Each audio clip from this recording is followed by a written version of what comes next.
Halo semua, bagaimana kabar kalian? Langsung saja kita lanjutkan video alur cerita manhwa yang berjudul Tales Demon and God. Melanjutkan cerita sebelumnya, di mana Senpei meminta agar ayahnya membalaskan dendamnya. Akan tetapi Shenhong malah memarahinya, karena tidak bisa mengalahkan seorang wanita. Keluarga keramat sedang diawasi oleh keluarga badai salju. Jadi kita tidak bisa membalaskan dendam ke keluarga naga bersayap. Shenhong meminta agar Senpei bersabar demi kelancaran rencana keluarga keramat. Senpei pun menyetujuinya. Berpindah ke halaman Xion, meskipun sebelumnya Nili diusir, tapi pada akhirnya dia kembali lagi ke halaman Xion. Tiba-tiba Ning-er datang ke halaman Xion. Xion dan Nili pun menyapanya. Ning-er berbicara kepada Nili kalau Senpei datang ke keluarga naga bersayap. Aku sudah membuatnya terluka parah. Ayahku menyuruh pengawal mengantar kembali ke rumahnya. Nili pun tertawa. Orang seperti itu benar-benar harus diberi pelajaran, atau perlu dibuat terbaring di tempat tidur selama bertahun-tahun. Ning-er takut kalau mereka akan membalas dendam, yang akan menyebabkan masalah dalam keluarganya. Nili berkata, "Kau tenang saja, sekarang ini keluarga keramat hampir tidak bisa mengurus masalah mereka sendiri, apalagi mengurus keluarga naga bersayap. Kita akan membuat tindakan kepada keluarga keramat secepatnya. Kau jangan khawatir." Ning-er dan Xion yang mendengar hal tersebut sedikit bingung. Selama beberapa hari, kota Glory damai dan tenang, dikarenakan kota Glory baru saja diserang oleh gerombolan monster iblis. Seluruh tembok di kota semakin diperketat. Hari pertemuan para keluarga pun akhirnya tiba. Sesuai dengan undangan yang dikirimkan oleh Raja Kota, bahwa setiap ahli dari berbagai keluarga akan hadir dalam pertemuan tersebut. Shenhong melirik ke arah Rei 10.000 roh iblis, yang sempat mengalahkan iblis neraka kolosal. Salah seorang tetua dari keluarga keramat datang dan membisikkan sesuatu kepada Shenhong. Berpindah ke halaman Raja Kota, para ahli dari berbagai keluarga sudah berkumpul di kediaman Raja Kota.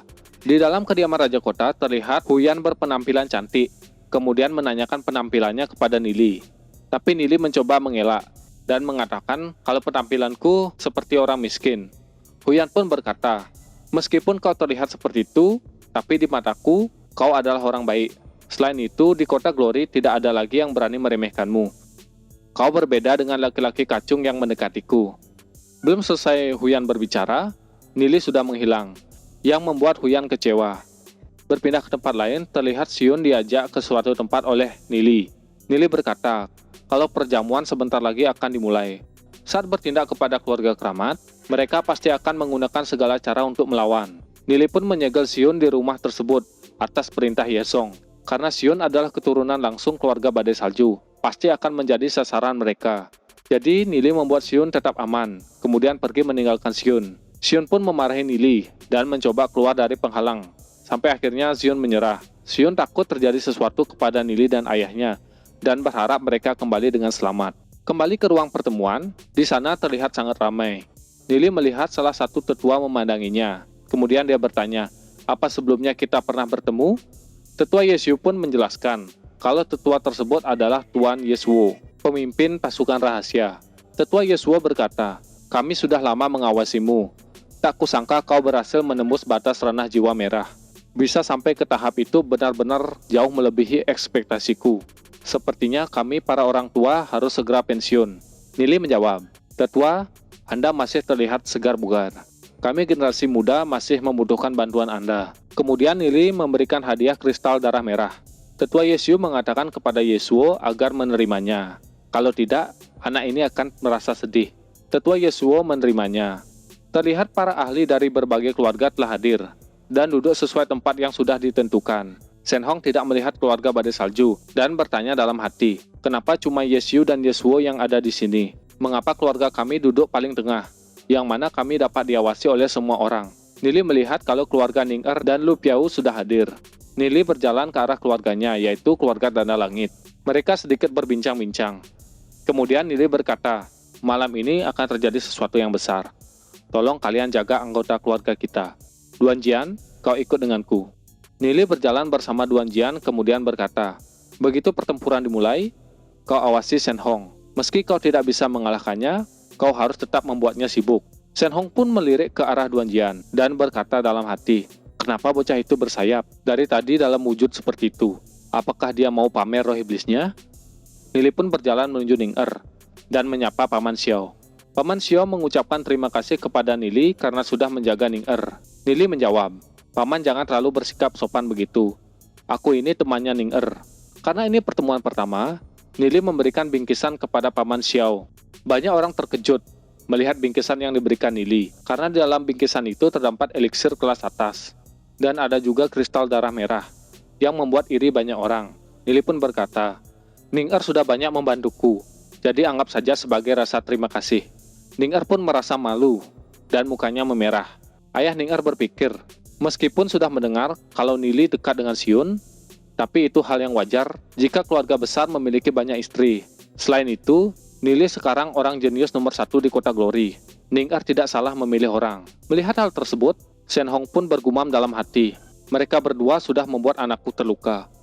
Shen Hong menyuruh Shen Xiu membawa Shen Yan untuk menguji kekuatan Duan Jian. Mereka berdua pun berjalan mendatangi Nili. Orang-orang yang melihat itu pun merasakan akan ada kekacauan. Tetua Yesiu meminta Tetua Yesuo agar melihat saja. Nili pasti bisa mengatasinya. Kita bisa mengamati seberapa kuat pemuda itu. Shen Xiu berkata kepada Nili, kau kelihatan percaya diri sekali. Orang-orang pun bergosip tentang kejadian belakangan ini, yang melibatkan keluarga keramat dengan Nili dan Ning Er. Shen Xiu berkata, saat aku masih di perguruan, aku melihat kau semakin akrab dengan pria lain, di belakang Senpei. Sekarang kau berani melakukannya secara terang-terangan. Jadi ucapanku benar ya?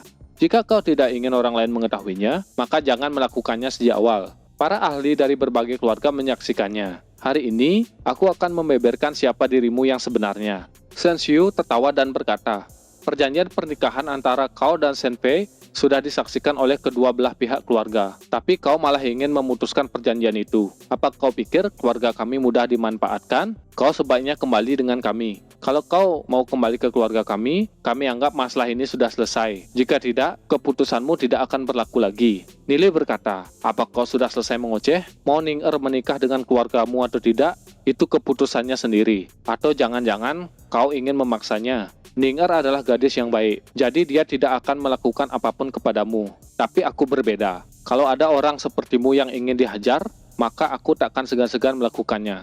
Shen Yan pun maju ke depan Shen Xiu. Dia berkata, sampai mau memukul seorang wanita? Pria macam apa kau ini? Pamannya Ning Er meminta agar menghentikan masalah ini. Shen Xiu menjawab, berisik. Shen Xiu pun terus memprovokasi Nili, hingga Nili memerintahkan Duan Jian untuk menghajar mereka. Saat mau menyerang, Shen Yan menggenggam tangan Duan Jian, kemudian menguatkan genggamannya. Mereka berdua saling bertatapan. Shen Yan pun mengeluarkan tapak api ke genggaman tangannya. Tetua Yesuo menyuruh menghentikan hal tersebut, karena bisa membunuh Duan Jian.